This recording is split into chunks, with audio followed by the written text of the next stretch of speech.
Well, welcome to another episode of Yada Yada Boom. It is International Women's Day, and Robert had a wonderful idea about talking about this. And we did just a quick little overview of what it is we were going to talk about today. And I'm kind of excited to see where this goes.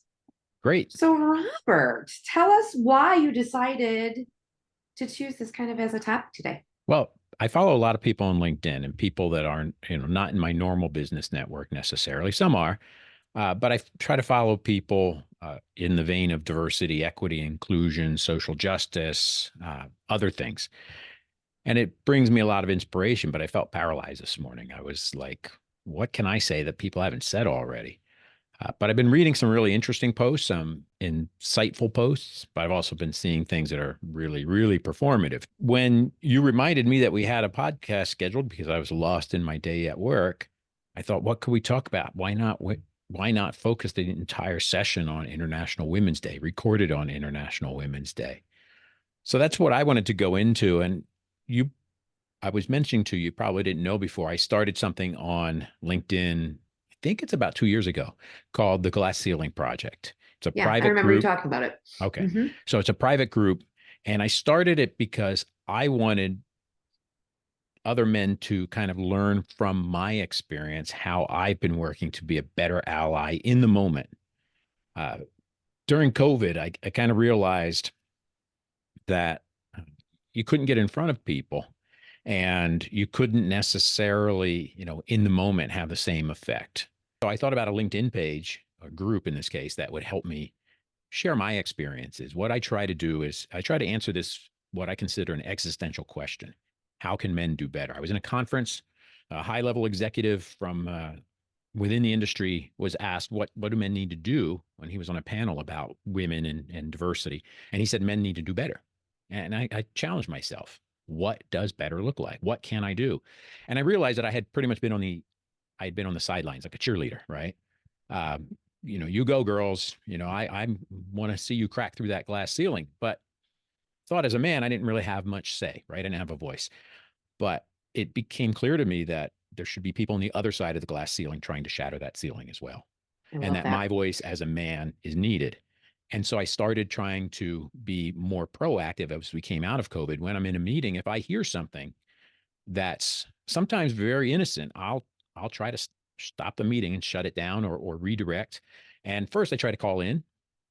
Sometimes I feel there's just no chance to do anything other than call someone out. There are older men in particular that are just beyond the point of no return in the way they're going to think.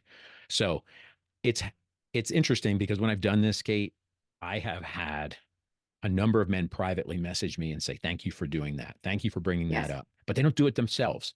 And I'm not sure Yeah. why, I but can imagine it's uncomfortable. Like if you don't know what you're speaking to and you know something's not right, but it being difficult in that situation of what do I say to not step on anybody's toes or yep. whatever. Yeah. So Okay. it's a big issue for me. And one of the things that I saw this morning, I think I've seen this post a couple times, or this something to this effect posted. So I have it up here. And it says, I am not someone's sister, mother, wife, or daughter. I am someone all on my own. And it didn't really impact me much when I saw it. Oh, But then when I started to think, it's not uncommon for me and many men that are allies or hear something that's untoward, to say something to the effect of, what would that be? What would you think if that was your daughter? I was mentioning to you in the lead up to right. the podcast, what would happen if your daughter, who's what, 18, right? Yep. What would happen if somebody catcalled her? I might go up to that person and say, hey, what if this was your daughter? Because that's how men typically think that they can relate to. Oh, yeah, I wouldn't like that. But it really comes down to, like, you're treating women like property. Yes. And that's what this article goes into. And I never really thought of it that way. I was thinking of it as a way as how can I relate to men, but I'm relating to men in the vein of kind of paternalistic. This is your mother, your wife, your daughter. How would you feel if your property had paint thrown on it? Because that's effectively Well, what you're doing. it's essentially what you're doing. Real quick, like, because you just mentioned, what you saw in what you just read Right. about I am not just these types of things. And as a woman, I am one, and living a life where it is not equal no matter where you go, because there are certain societal things, there are ways that we are just built as women, where we are natural caregivers for the most of us. And so I am Kate. I did not lose my identity as soon as I started having children and I was out in the workforce. Right. But most certainly I was treated differently.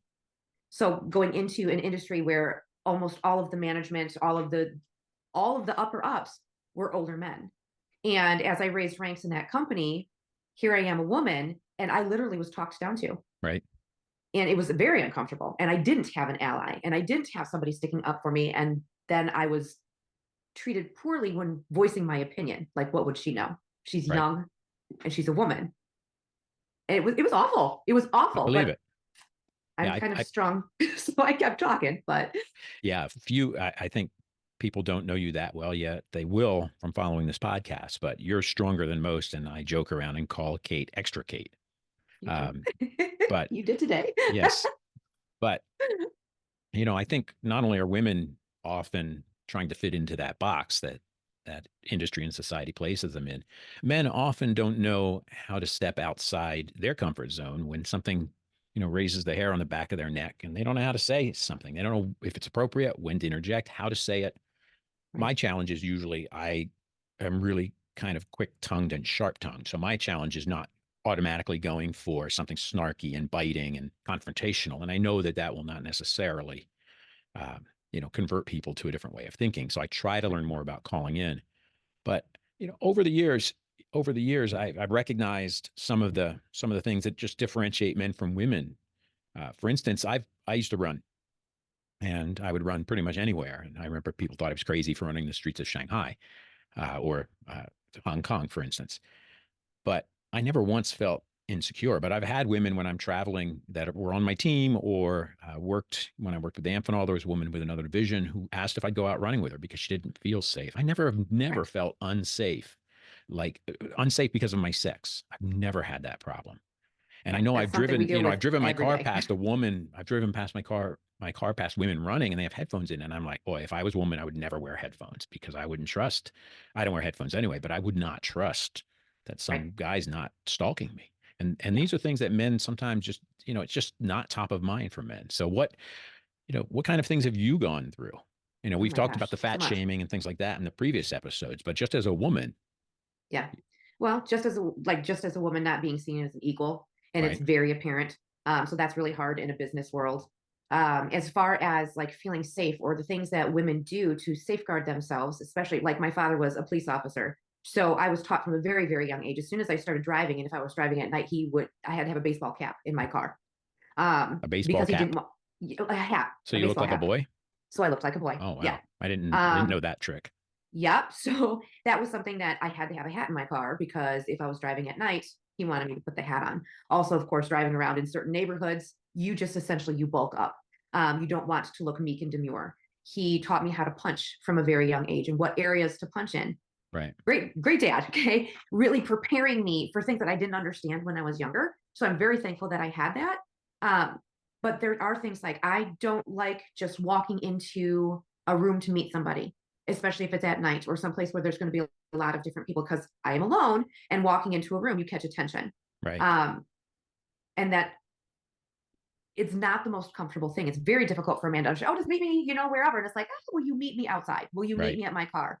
Um, Definitely exercise outside, even daytime, because things happen all times of day. It's not actually Right. most things happen in the morning. So with going, because I do walk, I do outdoor activities by myself, but there, like I have my AirPods in right now, it's only one and it's always on transparency mode. Right. You are constantly making eye contact with all the people that are coming towards you. You're always looking over your shoulder to make sure that you're not being followed. Let's just say like on the bike path. You've lived in Rockford before. So walking on the bike path, there's a lot of people that are doing Right. things. But when you're watching somebody that is slowing down, speeding up, you're like, okay, what can I do to alter what I'm doing to bring more people around me? Do I stop at the restroom where there are people? Do I not stop until I find Right. people and then I go and I tie my shoe and let them get in front of me? Lots of things that we have to think about all the time. Yeah. All I the mean, time. I'm certain there could be men that would comment and say, hey, I had this one experience that, I was stalked or, look, I was molested twice as a child by men. So, I mean, I know that lots of bad things happen to people, but in Mhm. general, I've never like felt like when I go out the door, I have to look both ways and see who might be, potentially stalking me or monitoring my daily activities. And does Robert go out every day at 7:30 to go running? I'm going to keep Yes. my eye on this because I'm going to, hunt him I do down that and, every and day. molest him. It's me and the kids in the house. And so before I go out in the morning, because my schedule is I'm pretty set in my ways, I always have to take a look. Yeah. I'm always being so incredibly aware, just opening my garage and closing my garage, coming home at night, just with the kids, just being so hyper aware. Right. And I feel safe in my neighborhood, but you don't want to have that false sense of security because there are crazy people in the world or people who are just, mentally ill. There's so many different things that can be happening. And the same thing like with your purse. You guys don't have purses. We have to be I so do have careful a with our man. purses. I have a You have a man Murph? purse. I have a man purse. Wait, Is I it think right so. there? It might be. Anyway, But just no, like I the get it. little things like that, we have to be incredibly careful of that. The way that we dress, probably something that you don't think twice about very often when you get dressed is okay, is this appropriate for where I am going? And that, Does this, it's insane how that actually plays into every decision that we make. And yeah, like you said, 18-year-old child, she will come out and I'm like, and you're going to turn back around because she's like, why? Well, because we put forth a certain look. There's nothing wrong with the outfit. Unfortunately, what is wrong in this world is you're going to attract attention that you don't want to receive. And this is the kind of stuff that kind of does. that's a It's huge hard. that's a huge topic for me. Not obviously not because I worry about what I'm wearing, but I've seen it so often, and it goes to that earlier thing I was talking about. Like men see women as property many times, and what I realize is that there's also a lot of men who are of a similar mind as me, but really just don't know how to react, how to respond, how to say Right. something. Uh, so there are ways to diffuse situations, change the discussion, change the topic. Uh, but the one about maybe dressing appropriately, that really bothers the hell out of me because I posted recently in the last couple of weeks something where a judge in New Jersey asked a woman who was raped if she tried to keep her legs closed. I mean, but you see that all the time. You see, oh, the I forget, Brock Turner maybe was the kid's name from Stanford.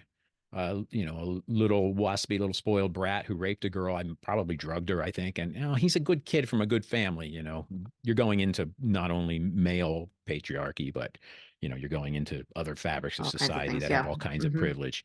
But it's that overarching, I don't know what the hell you call it, but it's just part of the fabric of the country where it's kind of like, Right. women, you shouldn't dress in a way that'll make the boys excited. It was Marjorie Taylor Greene that said something about that. And I posted, and it's like, we should work more on making the boys. I mean, look, you can find somebody attractive, but doesn't mean you have a Right. You don't right have to to objectify. accost them, Yes. catcall them, ask them 5 times, no is no.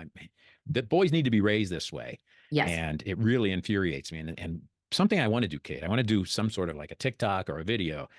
I don't have a really nice, exciting car, but I thought, what if I had like an old 1969 GTO? And men of a certain age, that was one of the cars. What if I had just a really cool car, expensive car, whatever it is, and some other fellow's like, hey, I want to drive your car. No, no. Oh, come on, just around the block. I promise I'll be careful with it. And then I walk, I've said no 5 times. I walk away, accidentally leave the keys on the seat, and the guy drives it. Hey, it's your fault. You left the keys. What was I supposed to do? I mean, that's a beautiful car. But that's, we want to beat the hell out of the guy with a baseball bat. Right. We want to clobber him. We want him arrested. But in so many ways, that's how men see women. It's like, Yeah. you wore such a low cut top. I mean, what did you expect me to do? I expect you to not act like a damn animal in the forest. Yes. Please and thank you. I appreciate the fact too, like you have spoken up. And when you see things going on, and maybe this is something that men could start to do, is when you are in a situation, maybe your friends or you see somebody, I'm just going to use a bar as I don't frequent those, but Yeah. let's just say that something is happening and you see a woman who is kindly and gently saying, no, thank you, please no. And you see somebody that's pestering her and really is bothering her. Something that women do like to have done is, let's just say, for you example, were to come and just come up right next to me and just be like, hey, how's it going? Yep. It gives us that little bit of, hey, you might be a creep too. Just saying. but having that quick little moment of diffusing the situation where you have now inserted yourself to shut down this other guy that's bothering you, that woman most likely will be like, thank you, Yeah. might walk off someplace else and give you the thank you so much. I really appreciate that for having my back. And then be able to like give herself some space and go someplace else. Not like she's going to come hang out with you, but just being able to do those little, you see somebody having an Yep. issue and you going in not to start a fuss and not to, whatever, but just be like, hey, you're being watched. I Right. see your behavior. And you don't have to say a word because you guys know when you're behaving inappropriately and not. Yeah. People do. And I think that's exactly what I'd love to see, more dialogue, posts, and activities on the Glass Ceiling Project or wherever, men talking to each other, because oftentimes it's easy to sit here and we talk about it, but then you forget, right? You don't think. And then if you're the guy in a situation, you're like, I don't know what to do. My first instinct is to go want to like grab the guy by the collar and, pull him aside. But Probably not. I'm not the, I'm not the fighting type. I don't, Right. I don't take a punch well. So, but But my first violence doesn't instinct solve is, anything. yeah, but my first instinct is always confrontational. So I have to think about, is that really the best use of, No, best it's way to not, because diffuse what that this? does What is am I just, trying to do here? And yeah, that you're can be causing more performance. issue. And that can also just be performative. That's just like, I'm going to show you, man versus man. And it's really that it's just, It's not helpful. Yeah. no, that's So as a again, woman, that's jungle that would instinct. make, let's just take that same scenario. If you came over and you're just like, hey, you like, that would make me feel even worse Right. and less safe. I would feel I need to leave and I would be asking a bouncer or somebody to take me away. Yeah. So learning how to do this, like I have a 12-year-old son, I am teaching him to be a good man. I can Yeah. promise you that. We talk about all these kinds of things. He has the older sister, and I'm just like, this is how you treat a lady. This is what you do. This is how you speak to somebody. When he comes back, because he's getting into those teenage years, and he says something sharp, I'm like, hey, is that how we talk to each other? And he's like, I'm sorry. Right. And just trying to teach him to be a good man so that when those things happen and he sees those types of things, that he can say something. I actually had one of a mom friend that had taken him to one of our jump parks, like the indoor trampoline parks. Right. And one of the other boys was bullying one of Andrew's friends. And mind you, Andrew's not one of the smaller children for his age. He's not. He's Yes. almost as tall as me. Yeah. And I am not short. So he's a good 5'8.5" right now.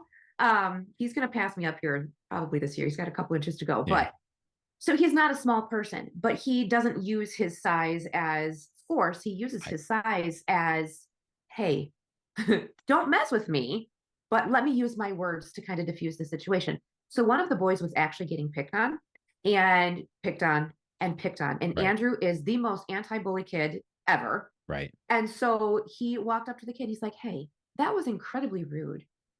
I think Nice. that you should really apologize because that hurt his feelings. Wow. So the moms actually witnessed this. The moms didn't step in.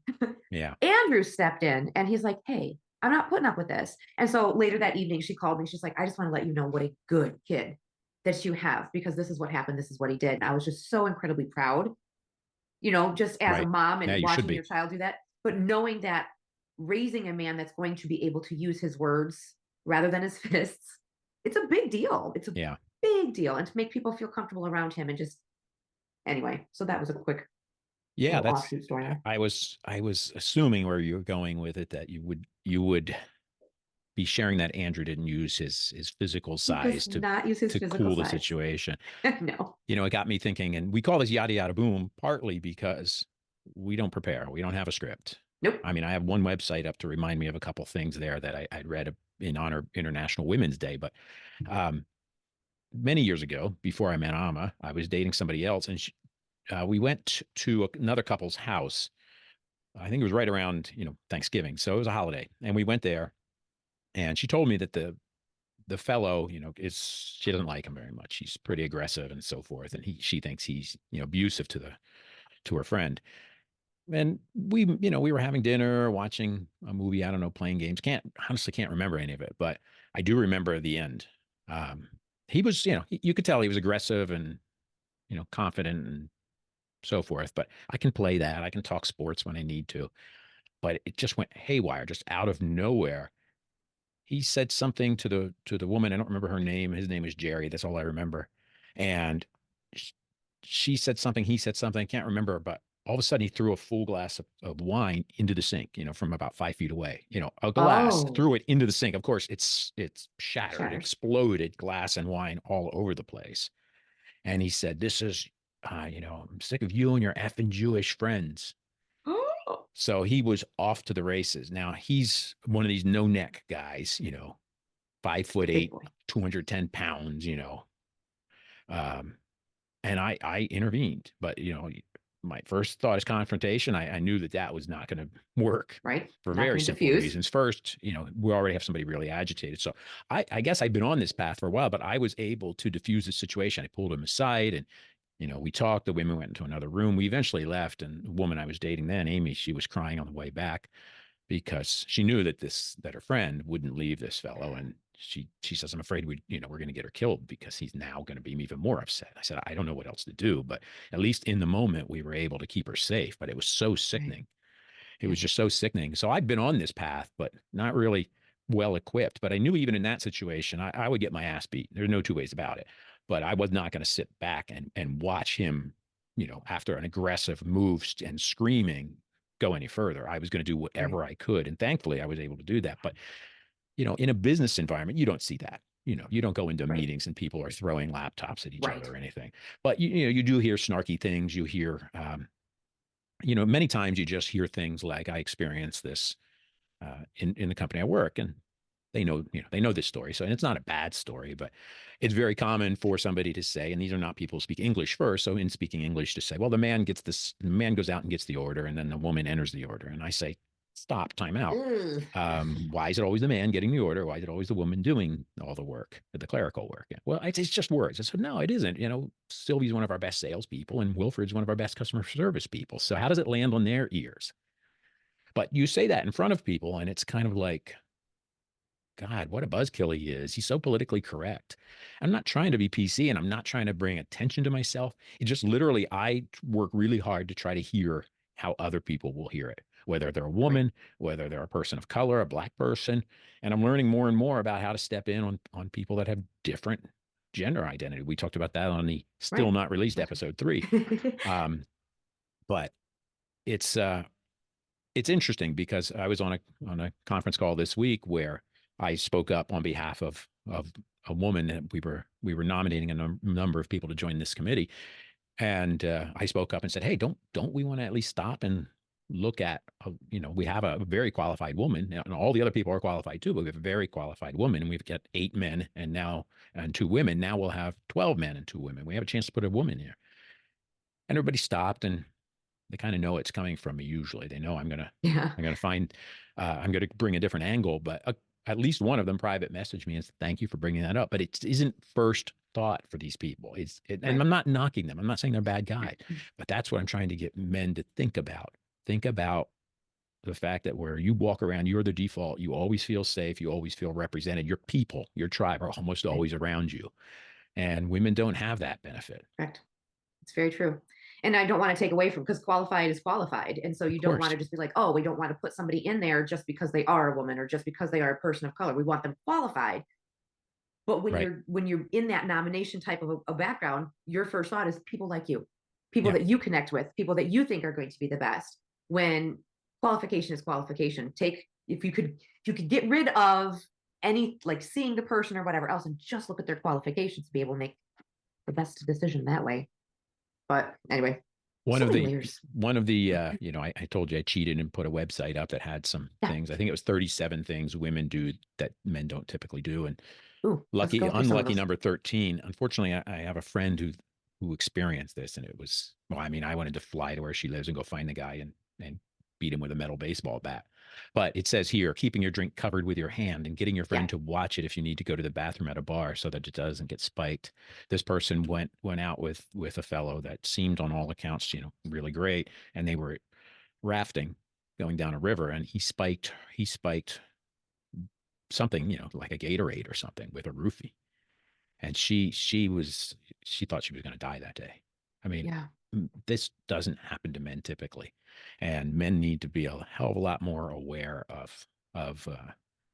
of what women go through, and those that are so inclined should should work really hard to let men know that that is more, that sort of behavior is criminal. I mean, there's It no is question absolutely about it. criminal, and it's happening more and more and more. And so, like, as women, when we do go out, first of all, your drink doesn't get set down. Yeah. It is always in your hand.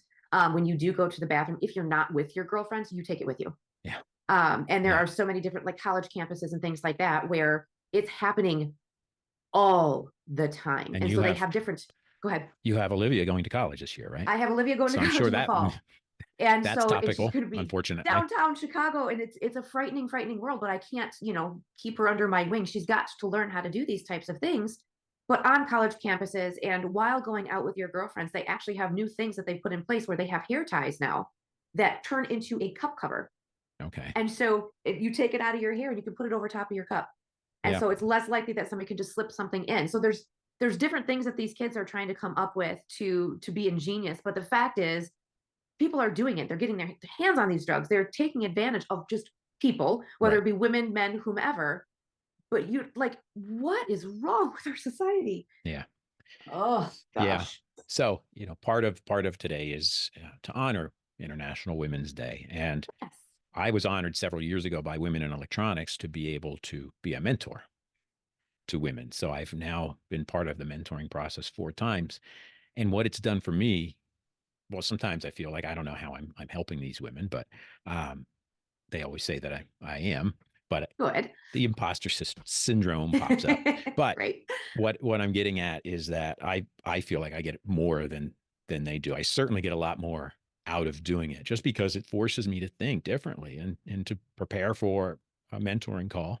I have to hear their stories and be able to really hear them, actively listen and be able to see things through a completely different lens than I ever would have before. So I'm really try to be more and more conscious of it. And I guess the one thing I don't do well is there's times where I do interject, diffuse a situation. And I feel like sharing that almost seems performative. So, where's that line between educating and informing people and then like, look at me, I'm your champion, I'm your Well, hero. I don't I want would that to not say happen. that. So, No, I don't think that that's a thing. So, like, really looking at what it is, like I do, is I led myself well, and now I lead other people to do the same thing as I have. If I didn't put myself out there and talk about what I have done to better myself, to learn, how to take care of myself, it's not that I'm boasting, it's just that I'm sharing and I'm inspiring other right. people for change. And I think the same thing is happening for you too, where it is not in any type of way saying, well, I'm so good because I do this. No, it's, hey, I decided to do this differently. Who else would want to do this too? Right. Because this is what it's doing. And it's a whole different ballgame when you seek to inspire and really open people's eyes I to agree. how much bigger this is. So I would not go down that. Yeah, sometimes I'm a little more cautious to, it's front and center in my mind and I want to share it with others, but I guess I have to check my intentions because, sometimes there is ego. Like, look, I'm doing what Yeah, I we all have that. promised. I'm more like I'm trying to live my truth and I'm proud of that fact, but I'm not trying to get kudos or bonus points from Well, women or others. So we could go down a very long rabbit trail with this one because as humans, we do like to have recognition. No of matter how course, introverted you are, being recognized for something that is done well makes you feel good. right. And we should do that for people. So kudos to you for starting so many of these things. Like you have all these different aspects of your life that Right. you just do kind of under the current that they're wonderful.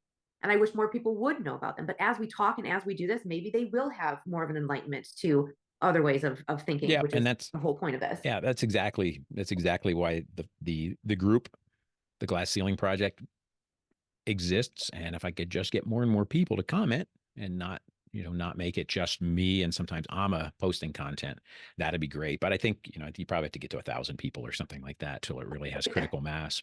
But then there's this, and there's the mentoring that I'm honored to do, and I might be doing another session coming up in a few months. Awesome. But I just try, I try to live that truth and leave this world just a little bit better place than when I came in. That is what I hope to do as well. So I know I kind of dominated this session, but I was jazzed up over it. Oh, you didn't at all. I think it was great. Okay. So for International Women's Day, I think this was a wonderful way just to kind of bring up the topic. Maybe it's something that you can discuss with, one of your cohorts or one of your friends. after listening to this, or you maybe just sparked a little bit of something inside you that makes you want to think at a deeper level. Yeah. So I think pretty great being a woman. I'll be honest. I'm not sad about it. I'm not sad. Yeah. But like that fellow said 5-6 years ago, men can do better. I'm And gonna we agree should with that. always be trying to do better, incrementally better. One thought at a time, one word at a time, one action at a time, and one day at a time. Absolutely. Awesome. And High five. I think your tagline should be how to human at a higher level, I think. How to human at a higher level. I like that. Yeah. I had never heard it before. We have hit the 35 mark. Perfect. We're done. Minute or two.